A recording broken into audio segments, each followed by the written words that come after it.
নদিয়ার কৃষ্ণনগর লোকসভা কেন্দ্রের চাপড়া বিধানসভার সোনপুকুর দাসপাড়ায় সিপিএম ভোটারদের ভোট দিতে বাধা। ঘটনাটি ঘটেছে ৯ নম্বর ও ১০ নম্বর বুথ।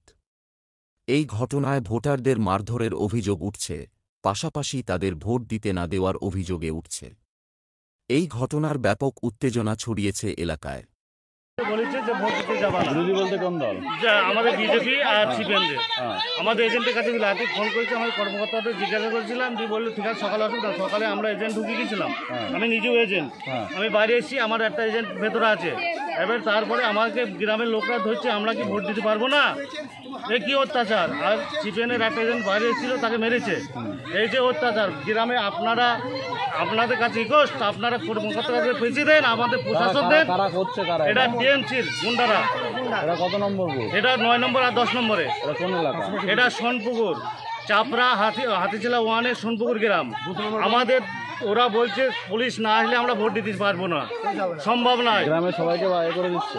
সবাইকে বলতে আমাদের দুটো বুথে, মানে বিরোধী যারা তাদের। কি নাম কি আপনার? আমার নাম শহীদ বিশ্বাস, আমি বিজেপির শক্তিপম। মহিলাকেও মেরেছে, তাড়িয়ে দিয়েছে।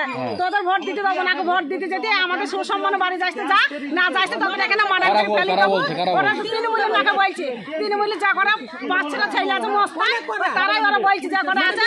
মানে আমাদের এখান থেকে ওখানে একটা যেতেই দিয়েছে না, বাড়ি থেকে বাড়িতেই দিয়েছে না, পথে আসতেই দিয়েছে না। ভোট আমাদের দিতে পারবো না। আমাদের যা করে আমরা সিদ্ধান আছে সেই করে আমাদের আটকাইছে। ভোট দিয়ে দিচ্ছে না, ভোট দিতে আমাদের যাইতেই দিয়েছে না, ভোট তলায় আমাদের যাইতেই দিয়েছে না।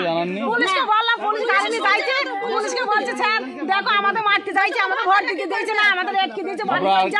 আর তখনই আমরা বলছি এই পুলিশটার ভাতার হয় নাকি, তাই পুলিশকে তার ডাকছে, এই পুলিশকে চল দিতে বলে পুলিশ চলে গেল।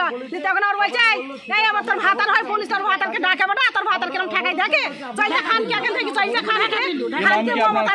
আমার নাম হয়েছে রঙিনা শেখ। এই ছবি আছে না তো?